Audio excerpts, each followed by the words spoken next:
Hi, everyone. Welcome to the Soul Forum, the Soul Foundation's digital meeting in which we have serious discussion about the science, policy, philosophy, and culture surrounding unidentified anomalous phenomena, or UAP, formerly known as UFOs. I'm Peter Skafish, cultural anthropologist and co-founder of the Soul Foundation. And I'm very pleased to have two very distinguished guests today. The first, who I believe is very well known to our audience, is Congresswoman Paulina Luna, who represents Florida's 13th Congressional District, which is on the west side of Tampa Bay. And she's also a veteran of the U.S. Air Force.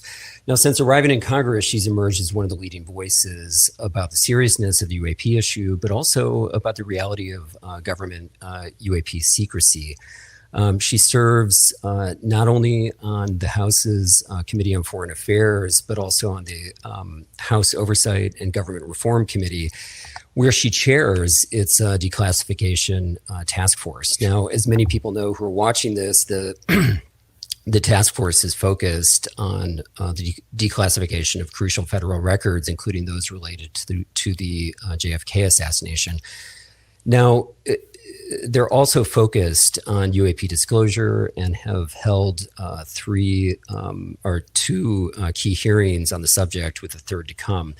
Now, she's joined, and this is a really great meeting of the minds, by Dr. Avi Loeb, who, as everyone here knows, is the head of the Galileo Project.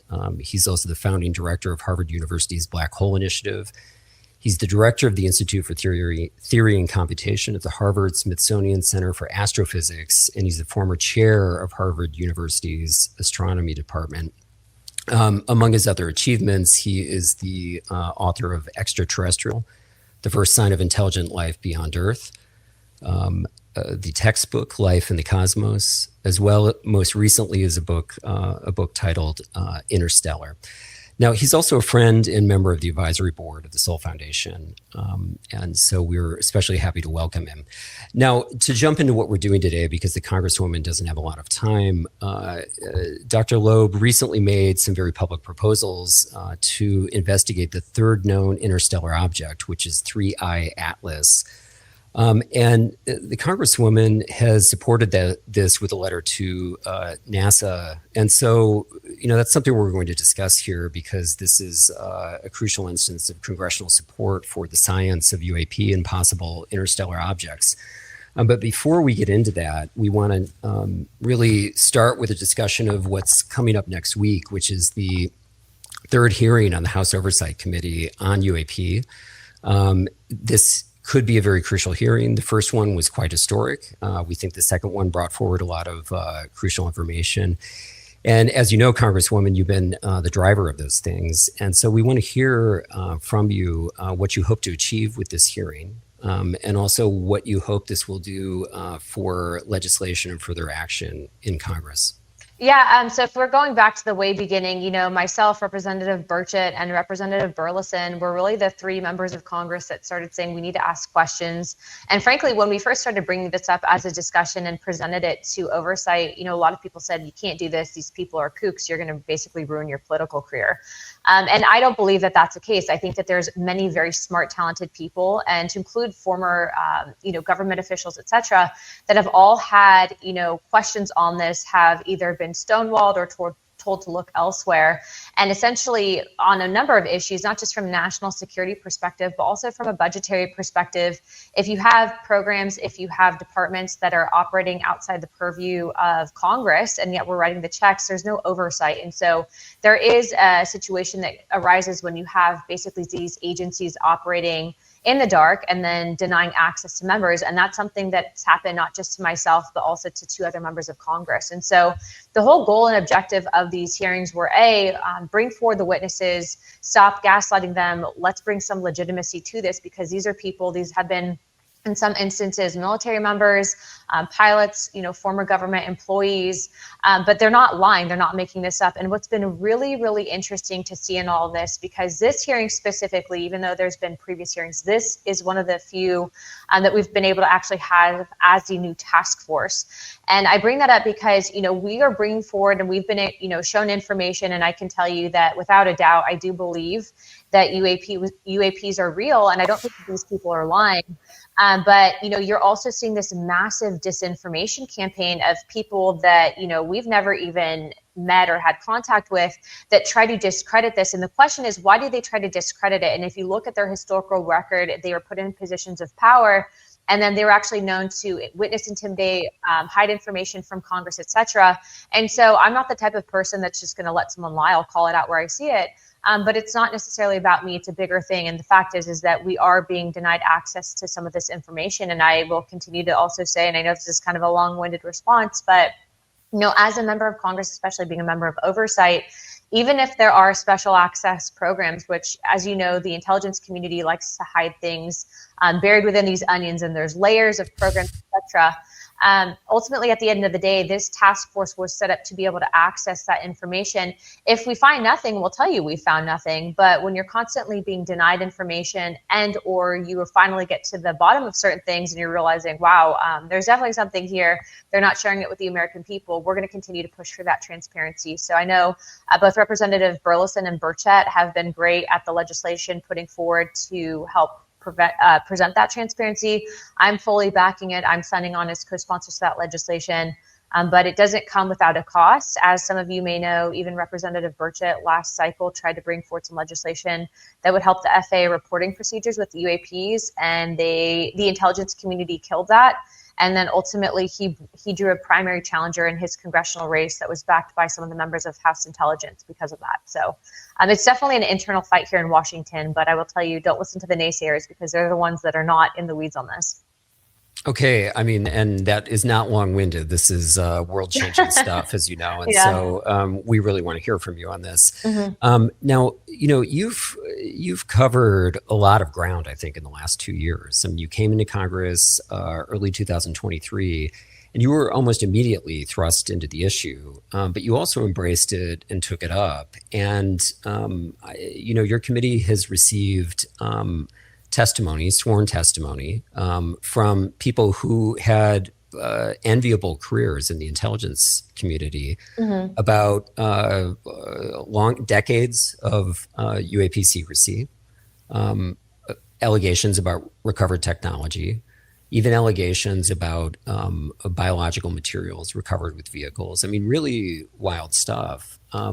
So could you speak to what you think the most credible testimony has been, even if it's about some of this weird stuff, but also about other things that I think people they know less about what you guys have heard. I mean, you said recently in public that you were exposed in a classified environment to some pretty compelling photographic and visual evidence. Yeah, what I can tell you is so far, I think the best hearing that we had was that first hearing. And so far, David Grush has been someone that I've actually, and it's really bizarre to see the attacks that come into some of our witnesses, especially after we announce them. But so far, he's been able to not just help point us in the right direction as far as being able to turn over the correct rocks and then also flush out who both the good and bad actors are. But, I was also in the military, and when I'm interacting with him, I do not get any sense that he is full of nonsense. I think that he takes this very seriously. And then when you realize that a lot of these witnesses, look, we had tried to get another hearing with the task force before this one, and every single witness we had reached out to said that they didn't want to testify because they were scared for their life. And these were not people that you see in the media. These were not, podcasters or anyone who's made a career talking about it. These were legitimate former military and or military contractors, and they were literally afraid of being killed. And then you had David Grush tell us directly that he was actually felt in fear of his life, and some weird things had happened prior to that first hearing. And then I would encourage all of you to actually reach out to him, because even just yesterday, I actually went into the skiff with David Grush and Eric Burleson, and prior to that skiff meeting happening, there was something really bizarre that took place with David Grush, and it's being handled at the law enforcement level. But, things like that happening are not normal, especially being that David Grush is currently Eric Burleson's congressional staffer. And so you're seeing a lot of stuff now flush out. And what I can tell you is we are trying to actively push to release the information that we've seen to the American people. And so again, you have this aspect of this disinformation campaign that's taking place, trying to discredit it. And I frankly don't care at this point, because what I can tell you is the people that are genuinely interested in the actual science of this, the people like Dr. Avi Loeb who are looking, who actually can provide the data to back this stuff up, those people know the truth. And so we're not necessarily doing this for the people on X that are trying to discredit it. We're doing for the people that are actually taking this seriously. And then also to remember, this is a very, very big deal, especially from a national security perspective. And so I've actually also had meetings with officials of foreign governments. I won't get into what those governments are, but I did ask for any information that they could share in regards to this topic. And I bring that up because the US government is not the only government that has taken a particular interest in this. And there are going to be, I think there's going to be some information presented in the upcoming hearing from George Knapp on the topic. But again, we've been able to branch out and talk to other governments in regards to this. So ultimately, I was happy to support Dr. Avi Loeb's efforts specifically on what he's doing. And I think a lot of people saw that letter, Avi, and they're just like, well, that's interesting. And I want to ask you, Congresswoman Luna, what do you think Congress's role should be on the UAP issue? Something that doesn't get discussed enough in the discussion of the politics of UAP is that the legislative branch, and we could also say the judiciary as well, have been completely cut out of governance on the issue. Congress passes laws, not the executive branch. And for probably 80 years, Congress didn't even know this was something on which it would need to govern. So what do you see as needing to take place? Well, first and foremost, what we're finding, again, going back to the issues that we've had with whistleblowers and people wanting to come forward, but then fearing retribution and or not wanting to give Congress information because they fear that they're going to be prosecuted for breaching security clearances, which actually in itself is also bizarre, because then you're realizing, well, how could Congress then truly provide oversight if they can't even get the information? And yet you have civilians that have the information. And so I think whistleblower protections are very big.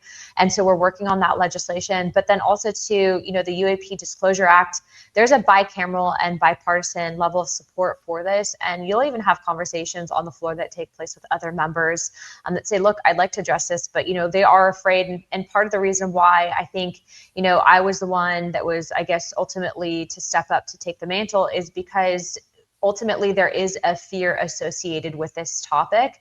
And I don't think that is there for, for no reason, right? We've had people in the past that when they talk about this, then weird things end up happening. And so ultimately for us, there needs to be an aspect of transparency, and then going back to the whole aspect of, well, the executive branch having the classification authorities, and then these agencies will house then within, whether it's the DOE, the DOD, any intelligence agency, they'll then have their own classification way of doing things. And so ultimately what we're having to do as a result of this task force is we're actually going to be going to basically the president to ask if we can get the access to programs that may exist within these different agencies. And that's because even here, people are trying to say, well, you have to go to this department or this department. So there is this overclassification, but it almost feels as if they're passing the buck and not actually wanting to give us information and give us access to these various programs. And so for us specifically, again, it is multifaceted, and we're doing this in addition to everything else taking place on the Hill, which I'm sure you can imagine one day is like a dog year. And so there's a lot going on, but we do think that it's a service that we owe the American people again. And then we are also trying to, at the same time, advocating for the release of at least the stuff that we've seen so the American people can make the decision for themselves. Yeah, I have to say that it's been remarkable to me to watch you and Eric Burleson do as much as you're doing on this, and also to be as educated as you are on the topic. I'm an academic, so I can spend all my time on this, but I've seen both of you have show a remarkable level of understanding of this and the history of it in recent interviews. And I think people in the public know that's a very difficult thing to do when you have to manage all the responsibilities of being in Congress. Now, you just said something that I want to follow up on because I think it's very significant, and it's something that a lot of people would have missed is you just said that you and your committee members will attempt to approach the president to get access to the program or programs in which UAP affairs are housed. Now, I'd like to ask you a question about that. From most of the contacts I have who are retired from the intelligence community that either worked on this stuff or were adjacent to it, their testimony suggests that the program or programs that deal with this are somehow legally under direct presidential control. Have you heard that testimony?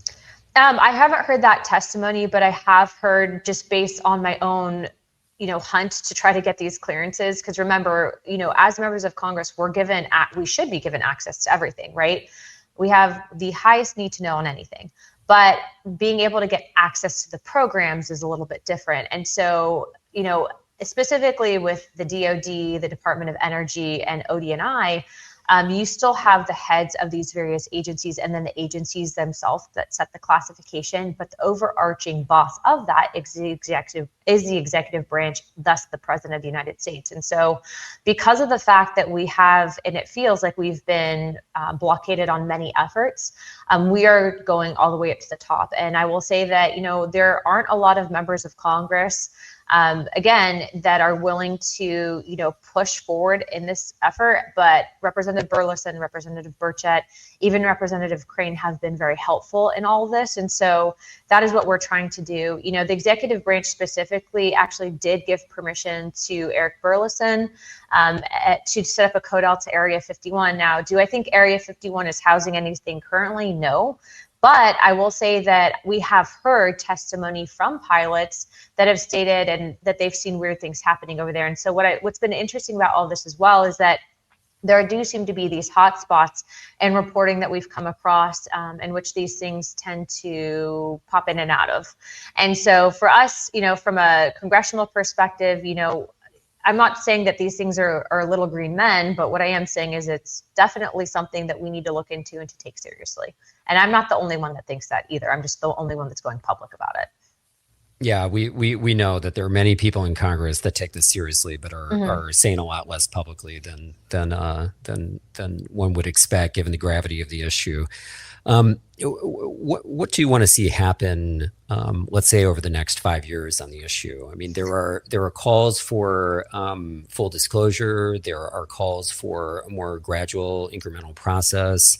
There's a need for further legislation. There's a need for Congress to understand this is something for it to govern. I mean, what's your ideal scenario over 5 years on this? My ideal scenario would be to house a website where all the information that we're being shown or information that comes in, whether it's on military equipment that can be declassified, can be housed for the American people to go to and find. This whole idea, information might be out there publicly. Well, where do people go to find it? They make it so difficult to find. And then also too, going back to what I found to be a really interesting disinformation campaign that I'm watching take place in real time. I think that these former directors of these agencies that have been known to lie to Congress and put out false information, blockade investigations, those people should be held criminally accountable. But that would be up to the Department of Justice. And so I think getting something on the books, again, the UAP Disclosure Act, something with teeth that can actually help push this forward would be huge. And we do have a really small window of opportunity for this specifically because now our Secretary of State, Marco Rubio, has been one of the biggest voices in this. And a lot of people forget that. And so, I think that I'm proud to say that I'm in the same perspective and mindset as Secretary Rubio on this topic. And so we're going to be continuing to push on our end. But I think that you will find a lot of our investigations to be interesting. So don't pay attention to the naysayers. It's a very small group of weirdos anyways that are saying anything about it. So we'll deliver. Okay. Well, we know you only have a couple minutes left. So I want to ask you one last question on this, which is a very simple one, but it's a big one. If you have to say briefly why this is important to your constituents, to the American citizenry, and also to the world. I mean, why is this important? Why do you work on it? Why have you devoted part of your political career and expended political capital on this? Well, there's first and foremost, speaking directly to my constituents, there's actually a large number of sightings in our area specifically. And so people in my community have reported it. People in my community have experienced it. So I've been on a number of occasions reached out to by directly my constituents on the topic. But then in addition to that, there is this aspect of, what is this tech? Is this our tech? Is this, extraterrestrial intelligence tech? Is this interdimensional? What is this specifically? And can we figure it out? Because I think the whole idea of gaslighting people into, saying that that's not what you think it is, when in actuality many people are seeing and saying, I don't know, this doesn't really look right. But then also too, we have to understand that, in the event, as Dr. Avi Loeb is putting forward, that there is life, is it not our obligation to try to at least inform the public on that? I mean, do we really think that we are the only life form in the galaxies? I doubt it. And so this, I think, can get into a very different and deep topic. And I think I went there recently with Joe Rogan, but, I'm not afraid to have the conversations. I just think that to discredit it and to poo-poo it is the easiest solution. But the most difficult thing is to ask questions and to investigate and find answers. Yeah, and I should add to that within the scientific community, there is willingness to invest billions of dollars in the search for microbes. Mm-hmm. And frankly, I find microbes much more boring than intelligent beings. If you look down the street and you say, okay, the houses on my street have microbes in them, it's very challenging to see them at a distance. However, if there is a resident that may visit your front door, or that threw a tennis ball to your backyard, or has some construction in the backyard, in their backyard, we might be able to see it more easily. So the fact that microbes are more prevalent doesn't mean that we need to invest all federal funds on the search for microbes. That's completely acceptable within the narrative of the mainstream within science. I find that really strange, given that the public cares so much about intelligence out there. Another way to say it is we really need to find intelligence out there because it's not very common in academia.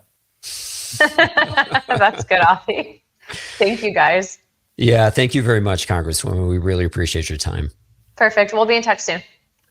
Our upcoming symposium in Italy is taking place in late October. Registration is still open for that. And you can simply go to thesoulfoundation.org to register. We have many speakers. People are going to want to engage in person. My co-founder, Gary Nolan, Admiral Tim Gallaudet, retired Colonel Carl Nell, a number of scientists from Europe. So please register and join us. And also, if you want to support public education of this kind, public communication of this kind, and also research on UAP, consider joining as a member of the Soul Foundation. That can also be done on our website, thesoulfoundation.org. So with that, we can take a quick break, and we'll be back in a moment.